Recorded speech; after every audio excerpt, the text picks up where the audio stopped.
Good morning, student. Today we are going to attend the economic class. Today we are going to start the first chapter of part A, concept of economics and significance of statics in economics. In this chapter, we are going to do define of top economics, three distinct component of economic, what is economics, features of economics, scope, limitation, and importance.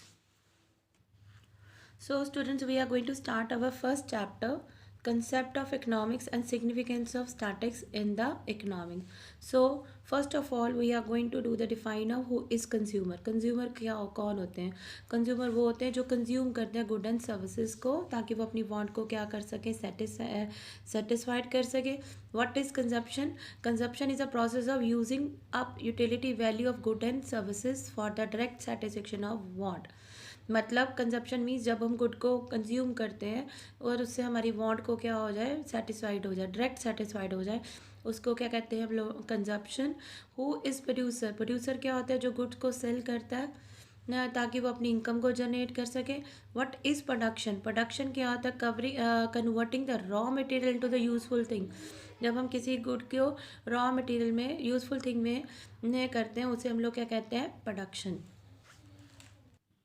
Next is what is saving? Saving क्या होता है? The saving is a part of the income which is not consume. जो हम लोग consume नहीं करते उसको हम लोग क्या करते हैं? सेव करते हैं. उसे हम लोग क्या कहते हैं? सेविंग. मतलब सेविंग का मतलब क्या होता है? Excess of the income. जितनी हमारी इनकम बच जाती है उसे हम लोग क्या कर लेते हैं? Save. What is investment? Investment क्या है? एक्सपेंडिचर है जो एक प्रोड्यूसर करता है ताकि वो अपने एसेट्स को परचेज कर सके और से वो इनकम जनरेट कर सके. मतलब व्हाट इज़ इन्वेस्टमेंट मीन्स जो प्रोड्यूसर्स हैं वो क्या करते हैं? इन्वेस्टमेंट करते हैं ताकि वो अपने एसेट्स को क्या कर सके? परचेज कर सके ताकि वो अपनी इनकम को क्या कर सके? जनरेट कर सके. उसे हम लोग कहते हैं investment. Now next is what is economic activity? Economic activity का मतलब क्या होता है? It is an activity which is related to the use of scarce means. Scarce means का मतलब क्या होता है कि जो रिसोर्सेज हमारे पास क्या है? कम है. And means are always scarce in the relation to our want. और हमारी मीन्स क्या होती हैं? हमेशा क्या होती है? कम होते हैं as comparative to our wants. So economic activity क्या होती है? कैसी activity which is related to the use of scarce means. ऐसी एक्टिविटी जो किसके रिलेटेड होती है? Use of scarce means. उसे हम लोग क्या कहते हैं? Economic activity. Now what define of economics? Define economics. Economics क्या होता है? Economic is a study of economic issues. मतलब इकोनॉमिक प्रॉब्लम अराइजिंग कैसे अराइज होते हैं? Out of the fact that the resources are scarce in the relationship to our needs and desire and the scarce resources have alternative uses. Economics का मतलब क्या होता है? Economics एक ऐसी स्टडी है जो स्टडी करता है क्या? स्टडी करता है स्कार रिसोर्सेज को in the relation to its need. क्या हमें चाहिए और क्या हमारी डिज़ायर है और उनकी ऑल्टरनेटिव यूजेस को, उसको हम लोग क्या कहते हैं? Economics. Now our next question the three distinct component of economic activity. कौन से कंपोनेंट्स होते हैं इकोनॉमिक एक्टिविटी में? They are three component that is consumption, production and distribution. जो कंजप्शन है वो हम लोग स्टडी करेंगे बिहेवियर ऑफ ह्यूमन बींग्स ताकि वो अपनी वांट्स को क्या कर सके? सेटिस्फाइड. और जो कंज्यूमर्स हैं उनकी वांट्स हमेशा क्या लेती हैं? As a consumer people have limited means. उनके पास मीन्स क्या होती है? लिमिटेड. बट उनकी वांट्स क्या होती है? अनलिमिटेड. वो अपने सोर्सेज को इस तरह से एलोकेट करेंगे ताकि उनको क्या हो? मैक्सिमम सेटिस्फेक्शन हो. वो अपनी मतलब कि अपने इनकम को इस तरह से जनरेट करेंगे या अपनी वांट को इस तरह से करेंगे ताकि उनको क्या हो सके? Maximum satisfaction. That is called consumption. और प्रोडक्शन. और प्रोडक्शन जो करता है वो हमेशा प्रोड्यूसर करता है. प्रोड्यूसर के पास भी लिमिटेड मीन्स होते हैं और रेंज क्या होती है गुड एंड सर्विसेज की क्या होती हैं? And while they have the wide range of good and services to choose from where firm and factories. कहाँ से उनको लेना है और कौन सी फर्म से लेना है, कौन सी फैक्ट्री से लेना है. वो हमेशा अपना प्राइस ऑफ इनपुट को चूज़ करेंगे. और जो प्रोड्यूसर होता है वो यही चाहता है कि इनपुट का प्राइस कम हो और उनको ज़्यादा से ज़्यादा प्रॉफिट अर्न हो. वो वहीं पे अपने गुड एंड सर्विसेज को प्रोड्यूस करेंगे, वही चीज़ प्रोड्यूस करेंगे जिनको उनको क्या हो? मैक्सिमम प्रॉफिट हो और मैक्सिमम रेवेन्यू हो. वो that is called production. Next is distribution. Now अब मैंने गुड्स एंड सर्विसेज बना लिए, अब उसको डिस्ट्रीब्यूट करके किधर करूँ। वो हमेशा इस तरह से डिस्ट्रीब्यूट करता है जिससे उनको क्या हो सके, ज़्यादा से ज़्यादा क्या हो सके, प्रॉफिट हो सके। मतलब कि जो है the income generated in the process of production is distributed next among those who have worked as a agent of production. किस में डिस्ट्रीब्यूटेड होती है? वो एजेंट जिसमें ये जिन्होंने प्रोडक्शन में हमारी मदद करें। और ये एजेंट्स कौन से होते हैं? ये एजेंट्स होते हैं दीज आर द ऑनर, जो ऑनर होते हैं कॉस्ट फैक्टर ऑफ प्रोडक्शन के, जैसे लैंड, लेबर, कैपिटल, एंटरप्रेन्योरशिप। ये इन सब में इनकम क्या होती है, जन डिस्ट्रीब्यूटेड होती है, उसको हम लोग क्या कहते हैं? डिस्ट्रीब्यूशन। ना next topic is what is statics. Statics क्या होती है? स्टैटिक्स मीन्स ए क्वांटिटेटिव इंफॉर्मेशन और qualification of the facts and finding, उसको हम लोग क्या कहते हैं? स्टैटिक्स। स्टैटिक्स आपके सिलेबस में दो तरह की है, स्टैटिक एज अ सिंगुलर और as a plural. Now we are going to start from the static as a plural noun. Plural में स्टैटिक्स को क्या कहा जाता है? In this plural sense statics का मतलब क्या होता है? Information in the term of number और numerical data such as population statics, employment statics. जब भी हम लोग किसी की इंफॉर्मेशन अगर स्टैटिकल नंबर और न्यूमेरिकल डाटा में देते हैं, उसे हम लोग क्या कहते हैं? Plural noun. मतलब जब नंबर्स और न्यूमेरिकल डाटा में होगा वो क्या होगा? तुम्हारा statics in a plural noun. Now next question is the features or characters of statics in a plural noun. Plural sense as a numerical data. Features किसके? numerical data या plural sense के? First है aggregate of facts. Statics में अगर आपको different data दिया होगा, उसमें आप उसकी वैल्यू को से कोई भी कंक्लूजन हम लोग ड्रॉ नहीं कर सकते। अगर आपको सैचुरेट करके दिया होगा डाटा तो ही आप उसकी वैल्यू को कर सकते हो। फॉर एग्जांपल अगर आपको पूछा जाए कि आप क्लास 1 में कितनी स्ट्रेंथ है, तो अब यू कैन आंसर, अगर आपको आंसर मिले 1000, तो आपको पता नहीं चलेगा कितने बच्चे कॉमर्स में, कितने बच्चे आर्ट्स में, कितने साइंस में, कितने नॉन मेडिकल में। अगर आपको बोला जाए कि 500 आर्ट्स में है, 200 कॉमर्स में है और नेक्स्ट साइंस और नॉन मेडिकल में आपके पास 150 है, तो आप इजीली बता सकते हो कि टोटल किस क्लास में सबसे ज़्यादा, किस स्ट्रीम में सबसे ज़्यादा स्ट्रेंथ है। एग्रीगेट ऑफ फैक्ट्स मीन्स अगर आपको इकट्ठा डाटा दिया जाएगा आप उससे कोई भी कंक्लूजन नहीं ड्रॉ कर सकते स्टैटिक्स में। अगर आपको सैचुरेट करके दिया जाएगा तभी आप उसका आंसर, उसके कंक्लूजन ड्रॉ कर सकते हो। न्यूमेरिकली एक्सप्रेस, हमेशा डाटा को अगर आप न्यूमेरिकली में ही एक्सप्रेस करोगे तभी उसकी स्टैटिक्स में वैल्यू है। अगर आपने small and big, rich and poor, अगर इसमें आपको डाटा दिया जाएगा तो आप उसमें स्टैटिक्स की उसमें कोई भी आप कंक्लूजन ड्रॉ नहीं कर सकते। मल्टीसिटी ऑफ कॉजेस, जो स्टैटिक्स है are not affected by any single factor, वो कभी भी एक फैक्टर को अफेक्ट नहीं करता, बहुत सारे फैक्टर्स इसको अफेक्ट करते हैं। वो सारे फैक्टर्स स्टैटिक्स में हम लोग मेजर कर सकते हैं। फॉर एग्जांपल पॉवर्टी हमारी कंट्री में है, उसके कारण कि हमारी कंट्री में अनएम्प्लॉयमेंट है, हमारी कंट्री में पर कैपिटा इनकम कम है। मतलब अगर हम एक फैक्टर स्टडी करेंगे उसके रिलेटेड और भी फैक्टर्स हम लोगों को पता चल जाएंगे। Next is reasonable accuracy. Statics में उसी की वैल्यू होती है जो डाटा एक्यूरेट होगा। अगर वो एक्यूरेसी नहीं है तो वो डाटा मेजर प्रॉपर नहीं हो सकता। ए reasonable degree of accuracy must be kept in the view while, जब भी हम कलेक्ट करते हैं डाटा को, दिस एक्यूरेसी डिपेंड अपॉन, जो ये भी डिपेंड करता है उसकी इन्वेस्टिगेशन कैसी हुई है, उसकी नेचर, उसकी साइज़ और उसके अवेलेबल रिसोर्सेज कैसे हैं। अगर हमारे ये सारी चीज़ें अगर सही नहीं है तो हमारा डाटा भी क्या होएगा? गलत होगा। म्यूचुअली रिलेटेड एंड कंपेरेबल, जो स्टैटिक्स हैं वो हम इजीली उसको क्या कर सकते हैं? कंपेयर भी कर सकते हैं और म्यूचुअली एक दूसरे के साथ रिलेट भी कर सकते हैं। और अगर वो unless they have an a static comparison that can not be a static, अगर ये कंपैरेबल नहीं है तो हम इसमें इसकी स्टैटिक्स को हम इसे स्टैटिक्स में स्टडी नहीं कर सकते। प्री डिटर्मिन ऑब्जेक्टिव, जब भी हम लोगों ने कोई भी डाटा कलेक्ट करना है तो हमें पता होना चाहिए उस डाटा के रिलेटेड कि ये डाटा मैं क्यों कलेक्ट कर रही हूँ, उसके बारे में मुझे पहले ही डिसाइड करना पड़ेगा, तभी उसको मैं अपने ऑब्जेक्टिव को अचीव कर सकती हूँ और स्टैटिक्स में उसी की वैल्यू है। यूमिरेटर और एस्टिमेटर, यूमिरेटेड और एस्टिमेटेड का मतलब क्या होता है? यूमिरेटेड मतलब जब साइज ऑफ द पॉपुलेशन क्या होता है? कम होता है, तो we are going to use enumerated method. और when the size of the population is very big then we are going to use कौन सा मेथड, एस्टिमेटेड। फॉर एग्जाम्पल जैसे 1 lakh peoples are attending the rally, तो ये कौन सा method होगा तुम्हारा, एस्टिमेटेड मेथड होगा। अगर मैं पूछूँ कि अगर हमें A+1 में कितने बच्चे एट अ टाइम है, तो वो क्या होगा, न्यूमरेटेड, क्योंकि साइज ऑफ द पॉपुलेशन क्या है, कम है।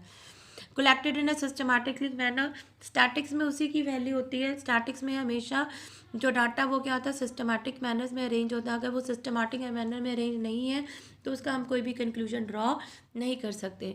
There are the 8 points, you have to do only 6 point from this question. कोई भी 6 पॉइंट जो आपको ईजी लगते हैं, you can do it from this question. Next is statics as a singular noun. Singular noun में क्या करते हैं, इसको क्या, एक टेक्निक और मेथड है जो क्या करती है, रिलेट करती है collection, classification, presentation and interpretation of quantitative data. उसको हम लोग क्या कहते हैं, statics as a singular noun. मतलब ऐसी टेक्निक और मेथड जो डाटा को, जब हम डाटा को कलेक्ट, क्लासीफाई, प्रेजेंटेशन और इंटरप्रिटेशन ऑफ क्वांटिटेटिव डाटा करते हैं, उसे हम लोग क्या कहते हैं, स्टैटिक अ सिंगुलर नाउन। अब स्टेजेस हम लोग पढ़ेंगे स्टैटिकल स्टडीज़ की। इसकी 5 स्टेजेस होती है। फर्स्ट, हम जब भी कोई डाटा लेते हैं पहले उसको हम क्या करते हैं, कोई भी डाटा कलेक्ट करना होता है तो हम प्री डिटर्मिनेट पहले क्या करते हैं कि डाटा को कैसे कलेक्ट करना है, कलेक्शन ऑफ द डाटा, कैसे कलेक्ट करेंगे डाटा को, फिर कैसे उसको ऑर्गेनाइज करेंगे, फिर नेक्स्ट इज प्रेजेंटेशन, कैसे उसको प्रेजेंट करेंगे, बार डायग्राम या किस में, टेलीबार में। नेक्स्ट एनालाइज ऑफ डाटा, कैसे उनको एनालाइज करेंगे, इंटरप्रिटेशन क्या उसका रिजल्ट आएगा। These are the 5 stages of the statical study. Next is statical tools.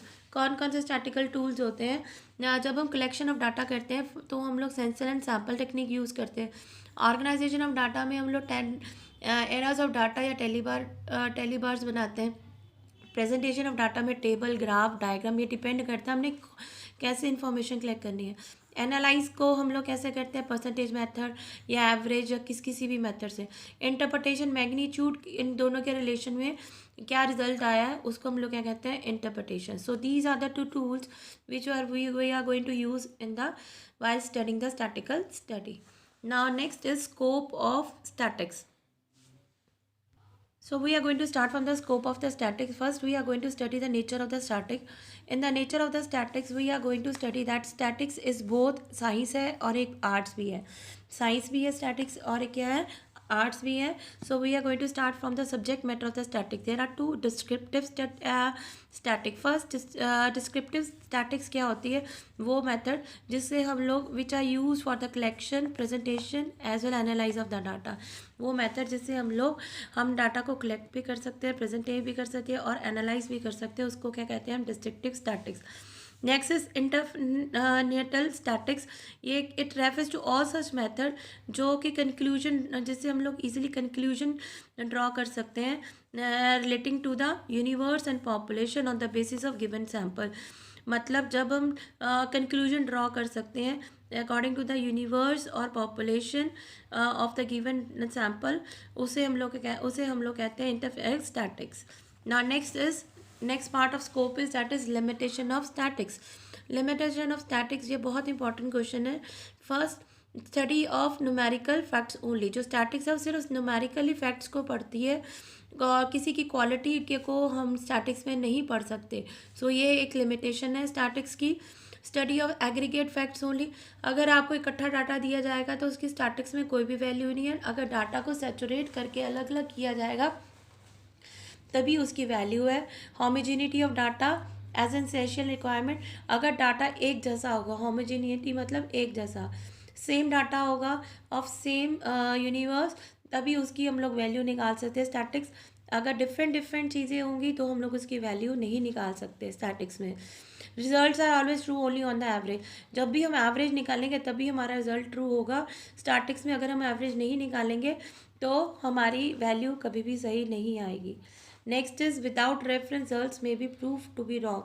और स्टैटिक्स में जितना भी जो भी हम लोग डाटा कलेक्ट करते हैं विदाउट रेफरेंस के बिना वो डाटा रेफरेंस के बिना डाटा स्टैटिक्स में उसकी कोई भी वैल्यू नहीं है। स्टैटिक्स में उसी चीज़ की वैल्यू है जिसकी कोई रेफरेंस है, तभी हम लोग उसको प्रूव कर सकते हैं, वरना वो गलत ही होगा। और can be use only by the expert. Only expert बंदे ही हैं वो स्टैटिक्स को अच्छी तरह कर सकते हैं क्योंकि उनके पास प्रॉपर स्पेशल नॉलेज होती है।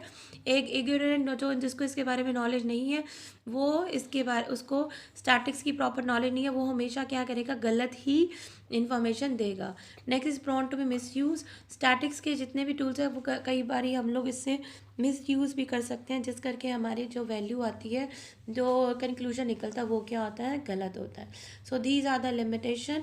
Next is what statics does, function and importance of statics. मतलब ये फंक्शंस हैं और स्टैटिक्स के functions and importance we are going to start. First is quantitative expression of economic problem. जितनी भी इकोनॉमिक प्रॉब्लम है वो इजीली हम लोग with the help of statics वो हम लोग वी कैन स्टडी कर सकते हैं। कोई भी इकोनॉमिक प्रॉब्लम है, जैसे पॉपुलेशन राइज हो रही है या पॉवर्टी है, वो can easily know through the statical tools. Next is intersectoral और इंटर टेम्पोरल कंपैरिजन।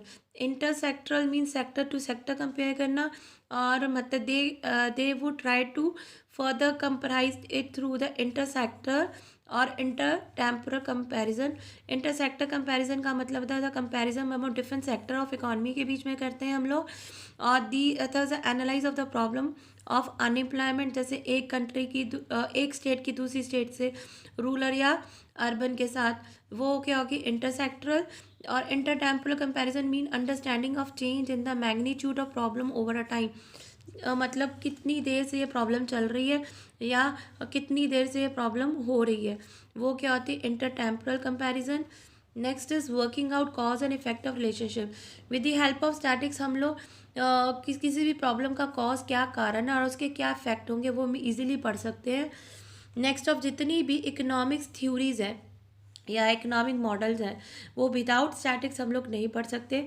जैसे डिमांड और प्राइस का इनवर्स रिलेशनशिप है, प्राइस और सप्लाई का पॉजिटिव रिलेशनशिप है, ये हम लोग सारे with the help of statics ही हम लोग पढ़ते हैं।